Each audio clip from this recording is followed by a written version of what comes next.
নমস্কাৰ good morning সকলোকে পুনৰবাৰ আৰটি এডুকেশ্যন চেনেলটোলৈ স্বাগতম জনাইছোঁ। আজি আমি নতুন গণিত যিখন ক্লাছ 7-ৰ হয় সপ্তম শ্ৰেণীৰ নিউ মেথমেটিক্সৰ কৈ প্ৰশ্ন চাম। কিন্তু তোমালোকৰ যোৱাবাৰ যিখন আছিলে ক্লাছ 7-ৰ মেথছ সেইখনৰ লগত এইখন মেথছ অকণমান বেলেগ হয়। এখন নতুনকৈ পাব্লিছ কৰিছে অসম চৰকাৰৰ পৰা, বিদ্যালয় শিক্ষা বিভাগ অসম চৰকাৰৰ পৰা। চ' আগতে যিখন কিতাপ আছিলে তাৰ লগত এইখন নিমিলিব। চ' আপোনালোকে বা তোমালোকে যদি চোৱা ইয়াত সূচীপত্ৰ ধুনীয়াকৈ দিয়া আছে, নতুন সূচীপত্ৰ। এই সূচীপত্ৰখনৰ পৰা চাই আমি আজি আলোচনা কৰিম এই ভিডিঅ'টোত প্ৰথম চেপ্টাৰ যিটো ক্ৰমিক নং 1 যিটো আমি প্ৰথম পাঠ বুলি ধৰিব পাৰোঁ, আৰু এইটো পৃষ্ঠা নম্বৰটো ইয়াত দিয়া আছে ডাঙৰ সংখ্যাৰ অন্বেষণ।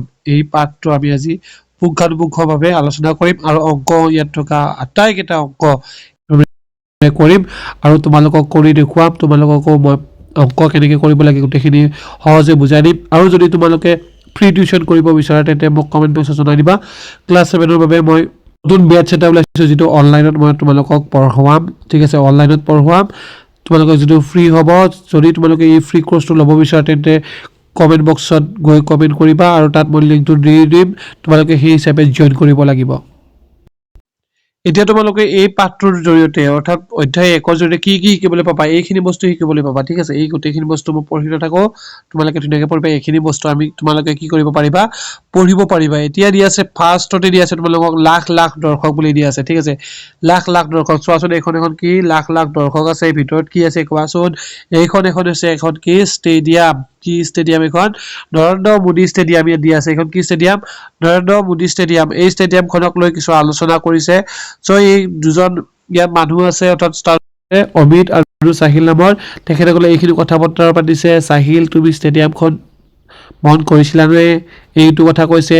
হয়, ষ্টেডিয়ামখন বৰ ডাঙৰ। তুমি জানানে ষ্টেডিয়ামখনত থকা আসনৰ সংখ্যা কিমান? ইয়াত ছিট কেপাচিটি কিমান আছে? মই ইংৰাজীতে কৈছোঁ তোমালোকক। ইয়াত ছিট কেপাচিটি কিমান আছে তুমি জানানে নেকি সুধিছে।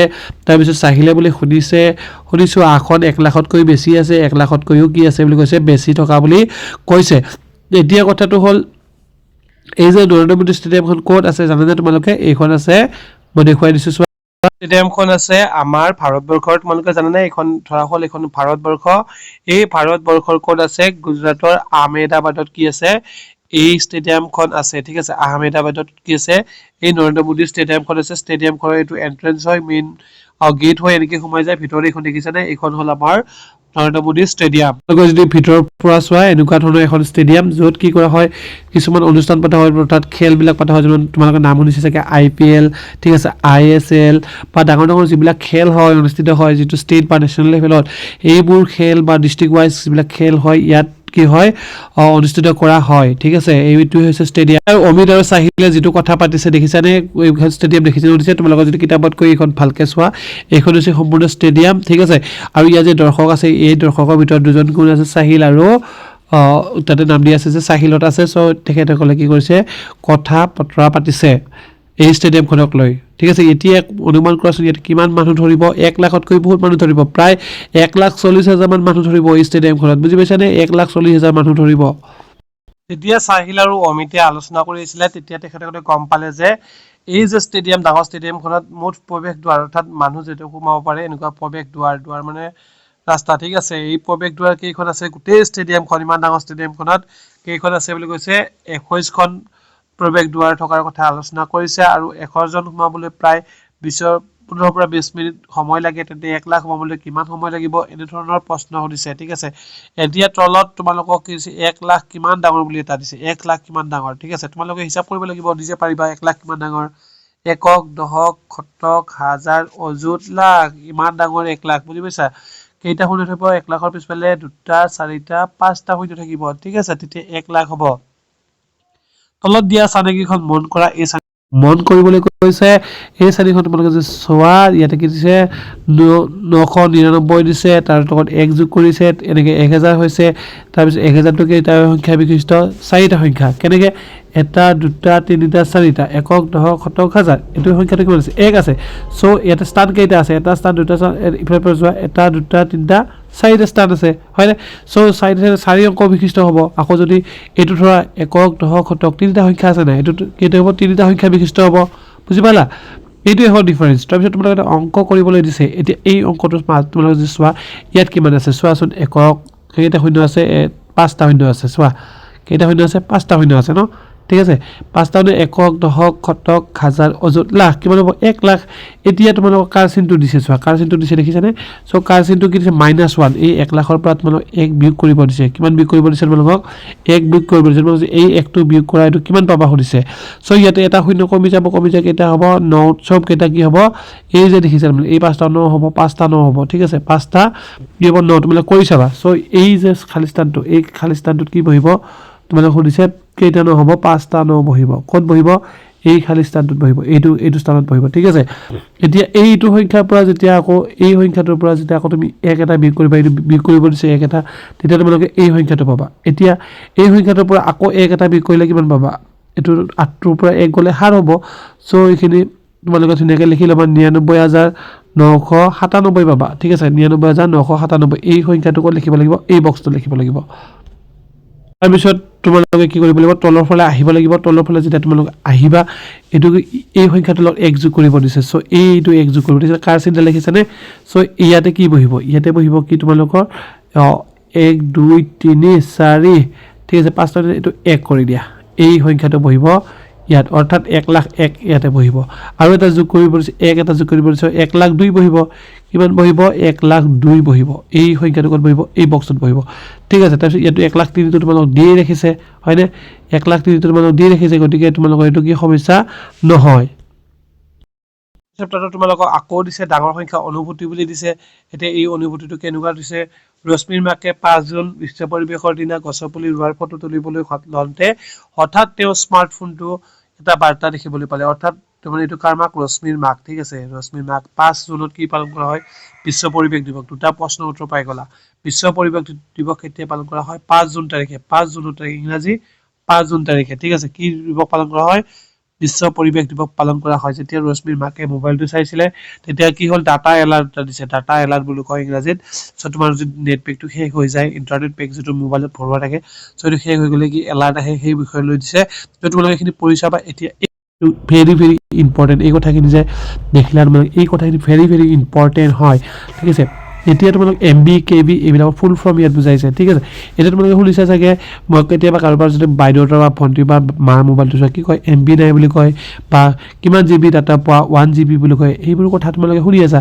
বা 1 GB নেটৰ, জিঅ' নেটৰ দাম কিমান 19 টকা, বা এয়াৰটেল নেটৰ দাম কিমান 22 টকা, এনেকৈ শুনিছা। চ' ইয়াত এতিয়া 1 GB কেনেকৈ হ'ল, বাইটছ কি, এইবিলাক চব বুজাই দিছে। চ' বাইটছ মানে মেমৰিৰ আটাইতকৈ সৰু একক, ঠিক আছে। এইখন হ'ল তোমাৰ মেমৰি। কি চব মোবাইলতে এখন কি থাকে, মেমৰি কাৰ্ড থাকে। আজিকালি ফিক্স থাকে যে SSD বুলিও কোৱা হয়, ঠিক আছে। এতিয়া এই মেমৰি কাৰ্ডখনে কিমান MB হয়, ঠিক আছে। এইটো বিষয়ে বুজিব লাগিলে 1024 বাইটছ, ঠিক আছে। 1024 বাইটছ মানে কিমান হ'ব, 1 KB হ'ব। 1 KB ৰ সমান, তাৰমানে 1 KB মানে 1 KB কিমান বাইটছ সোমাই থাকে, এইখিনি বাইটছ সোমাই থাকে। 1024 বাইটছ, অৰ্থাৎ 1024 বাইটছ সোমাই থাকে। ঠিক তেনেকৈ আকৌ যদি তুমি চোৱা 1 MB কিমান সোমাই থাকে, 1 MB হ'বলৈ হ'লে 1 MB হ'বলৈ হ'লে কি লাগিব, 1 MB হ'বলৈ হ'লে 1024 KB লাগিব। 1024 KB কিমান হ'ব, 1024 KB 1 MB হ'ব। অনলি 1 MB হ'ব, অনলি 1 MB হ'ব, ঠিক আছে। এতিয়া নেক্সট তোমালোকক দিছে 1 GB মানে কিমান হ'ব, আকৌ এই MB মানে GB, তাৰ মানে কি বুজি পাইছেনে। প্ৰথমতে তোমালোকক যদি চোৱা, ঠিক আছে, তোমালোকে যদি চোৱা, তাৰমানে প্ৰথমতে আহিব বাইটছ, ঠিক আছে। বাইটছ আহিব, তাৰপিছত ওপৰত যাব আপোনাৰ কি KB, তাৰপিছত যাব MB, ঠিক আছে। তাৰপিছত যাব কি GB। এতিয়া জিবিৰ ওপৰতো আছে, জিবিৰ ওপৰত কি বুলি কয়, TB বুলি কয়, যাক টেৰাবাইট বুলি কয়, কিন্তু তোমালোকে পাঠ্যপুথি ইয়াত দিয়া নাই। এতিয়া বাইটছ চোৱা, 1024 বাইটছ মানে কিমান, 1024 বাইটছ মানে হৈছে 1 KB, ঠিক আছে। 1 KB। আকৌ 1 MB মানে কিমান, 1 MB মানে হ'ব লাগিলে 1024 KB হ'ব লাগিব, ঠিক আছে। এইখিনি KB হ'ব লাগিব। ঠিক তেনেকৈ 1 GB মানে কিমান, 1 GB যদি তোমালোকৰ বাইটছত ওলাব লাগে, তেতিয়া তোমালোক এই অংকটো কৰিব লাগিব।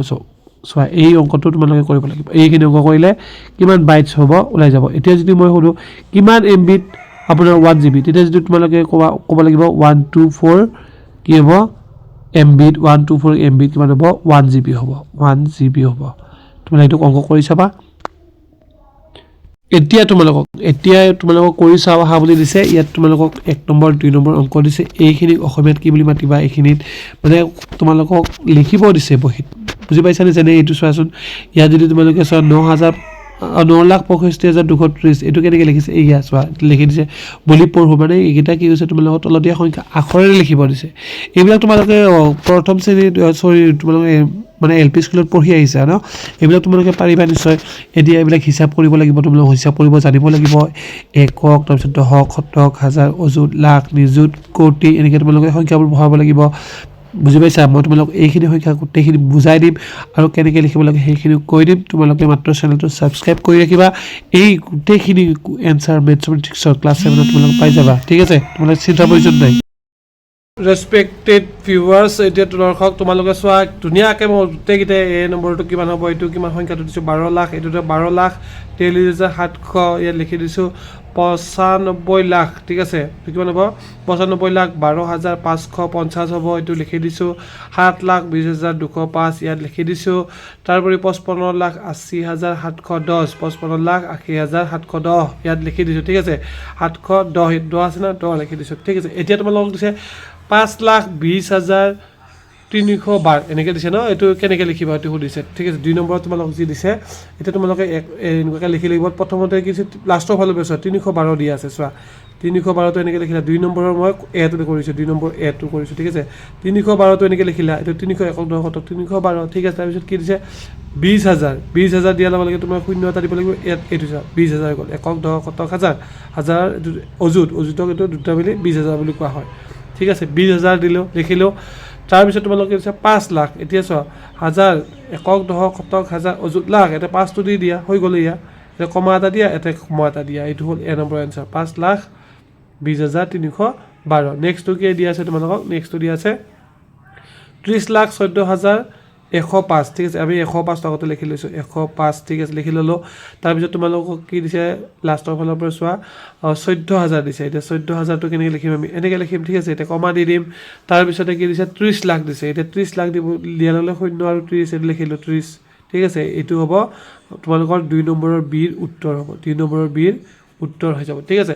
এতিয়া আমি 2 নম্বৰৰ চিটো উত্তৰ কৰিম, যিটো তোমালোকক দি আছে 666, ঠিক আছে? 666, ঠিক আছে? 666 এইটো হ'ব 666, ঠিক আছে? 55,000 দিছে, ঠিক আছে? কিমান হাজাৰ দিছে? 55,000। চ' তোমালোকে এনেকৈ 55,000টো দি দিয়ে, ইয়াত এটা কমা দিব নাপাহৰিবা, ঠিক আছে? তাৰপিছত কিমান দিছে 77 লাখ দিছে, গতিকে তোমালোকে ইয়াতে কি কৰিব লাগিব, এটা কমা দিব লাগিব আৰু 77টো এনেকৈ দিব লাগিব 77, 77 মানে এইটো তোমালোকৰ হ'ব 2 নম্বৰ চিৰ উত্তৰ। যদি বুজি নোপোৱা মোক ক'বা, মই বুজাই দিম। ইয়াক ক'বা একক, ইয়াক ক'বা দশক, ঠিক আছে? এইটো হ'ব শতক, এইটো হ'ব হাজাৰ, ঠিক আছে? এইটো হ'ব অযুতৰ ঘৰ ক'ব গ'লে। তাৰপিছত এইটো হ'ব লাখৰ ঘৰ, ঠিক আছে? লাখ। তাৰপিছত এইটো কয় নিযুত বুলি কয়, ঠিক আছে? নিযুত। কিন্তু এতিয়া এইটোত নালাগে, আমি ডাইৰেক্ট এনেকৈ ধৰিম, ঠিক আছে? 77 লাখ আৰু এইটো 55,000 এনেকৈ ধৰিম। ছাত্ৰ ছাত্ৰীসকল এইবাৰ তোমালোকে ভালদৰে ইয়াত চোৱাচোন, ইয়াত যিকেইজনী আছে ইয়াত নাম দি দিছে ৰাজু, অমিনা, জোচেফ, তৰা, মিজিং, সুজাতা আৰু বিজিতে একেলগে কাৰ্ডৰ সহায়ত খেলি আছে বুলি কৈছে। চ' এইকেইজন হৈছে তেখেত তোমালোকৰ দৰে ষ্টুডেণ্ট। চ' ইয়াতে ৰাজুক যদি চোৱা তোমালোকে কাৰ্ডত কি লিখা আছে, এটা লৈছে। ঠিক তেনেকে তোমালোকে যদি চোৱা আমিনাটো চোৱা, আমিনাই কি লৈছে 10টো লৈছে, এইটো আমিনা বুলি গম পালা 10 লৈছে। জোচেফে 100 লৈছে, এনেকৈ কাৰ্ডখিনিৰ সংখ্যা লৈছে। তোমালোকক তলত অংক কৰিব দিব চাগে, চ' তোমালোকে এতিয়া এইকেইটা অংক কৰিব লাগিব, ঠিক আছে? এতিয়া আমিনাৰ হাতৰ পৰা 5খন কাৰ্ড ল'লে, ঠিক আছে? 5খন কাৰ্ড ল'লে কাৰ্ড কেইখনে মুঠ কিমান সংখ্যা বুজাব? আমিনাৰ হাতৰ পৰা কাৰ্ড ল'লে, তোমালোকক যে বক্সটো দিয়া আছিলে আমিনাই কিমান লৈছে চাওক, বক্সটোলৈ যোৱা। ইয়াত দেখিছেনে আমিনাই কেইখন লৈছে, কিহৰ কাৰ্ড লৈ আছে? 10ৰ কাৰ্ড লৈছে। এই বক্সটো দিয়ে আছে 10ৰ কাৰ্ড, গতিকে 10ৰ কাৰ্ড যদি তোমালোকে 5খন আমিনাই লয় কিমান হ'ব চোৱাচোন, ঠিক আছে? কিমান হ'ব? 5খন ল'লে 1খন, 2খন, 3খন, 4খন আৰু 1খন 5খন, কিমান হ'ব? 50, যিটো তোমালোকে উত্তৰ দি দিয়া আছে। ঠিক তেনেকৈ তোমালোকৰ 2 নম্বৰ প্ৰশ্নটোত কি সুধিছে? 2 নম্বৰ প্ৰশ্নটো তোমালোকে চালে ধৰিব পাৰিবা। 2 নম্বৰ প্ৰশ্নটোত কি সুধিছে তোমালোকে চোৱাচোন, কি দিছে 6,000 সংখ্যাটো পাবলৈ তৰাৰ হাতৰ পৰা কেইখন কাৰ্ড ল'ব লাগিব? এতিয়া তৰাৰ হাতত কি কাৰ্ড আছে যাতে চাব লাগিব। তৰাৰ হাতত কি কাৰ্ড আছে? 1,000 কাৰ্ড আছে, ঠিক আছে? এতিয়া 6,000 পাব লাগিলে কেইখন লাগিব? 6খন কাৰ্ড লাগিব। কেইখন? 1,000 কাৰ্ড লাগিব, 6খন লাগিব। 1খন, 2খন, 3খন, তোমালোকে যোগ কৰিব শিকিব লাগিব। 3খন, 4খন ঠিক আছে তাৰপিছতে তোমালোকক 5খন লোৱা তাৰপিছতে আৰু এখন লোৱা 6খন এতিয়া এই গোটেইখিনি তোমালোকে যোগ কৰা গোটেইখিনি যোগ কৰি এইটো যোগৰ চিম্বল লৈছো দেই এইটো শূন্যটো শূন্য আহিব এইটো শূন্য আহিব 1 2 3 4 5 6 ঠিক কিমান হ'ব এইটো 6000 হ'ব ঠিক আছে উত্তৰটো কি হ'ব 6000 এইটো এইখন কাৰ্ড লাগিব 6খন কাৰ্ড লাগিব 6000 পাবৰ কাৰণে কেইখন কাৰ্ড লাগিব 6খন কাৰ্ড লাগিব তাৰপিছত নেক্সটটো তোমালোকক দিয়া আছে নেক্সটটো যদি জোচেফে 7খন কাৰ্ড দিয়ে তেন্তে কোনটো সংখ্যা পোৱা যাব জোচেফ এতিয়া জোচেফৰ যদি তোমালোকে চোৱা জোচেফে কেইখন কাৰ্ড দিব লাগিব যেটো বক্সত তোমালোকে চোৱা বক্সত জোচেফে কিমান আছে জোচেফৰ হাতত কি 100 আছে ন 100 কাৰ্ডখন আছে গতিকে তেওঁ 7খন কাৰ্ড দিয়ে তেন্তে কিমান হ'ব 700 হ'ব ঠিক আছে 100 7খন কাৰ্ড দিলে কিমান হ'ব তোমালোকে 700 পাই যাবা ঠিক আছে কিমান পাবা 700 সো এই উত্তৰটো কিমান হ'ব এই উত্তৰটো হ'ব 700 এই ইয়াত লিখিবা 700 7700 লিখিবা 700 লিখিবা ঠিক আছে এই বক্সটো লিখিবা 700 তাৰ পিছত জোচেফৰ পিছত কি কোন দিয়া আছে ভিজিটৰ কি দিছে ভিজিটৰ হাতত থকা কাৰ্ডত লিখা সংখ্যাটো পাবলৈ সুজাতাৰ পৰা কেইখন কাৰ্ড লাগিব এতিয়া ভিজিটৰ হাতত কিমান আছে চোৱাচোন কেইটা শূন্য আছে 6টা শূন্য আছে 1 2 3 4 5 6 যদি আমি হিসাব কৰো 1 10 70 হাজাৰ অযুত লাখ 10 লাখ আছে কিমান আছে 10 লাখ আছে 10 লাখ কাৰ্ডত আছে 10 লাখ কাৰ্ড আছে ভিজিটৰ তাত ঠিক আছে এতিয়া ভিজিটৰ হাতত থকা কাৰ্ডত লিখা সংখ্যাটো পাবলৈ সুজাতাৰ পৰা কেইখন কাৰ্ড লাগিব এটা সুজাতা কিমান আছে সুজাতা 10 লাখ হ'ব লাগে সুজাতাটো 10 লাখ নাই 1 লাখে আছে চোৱাচোন তোমালোকে সুজাতাৰ হাতত 1 লাখ আছে 1 10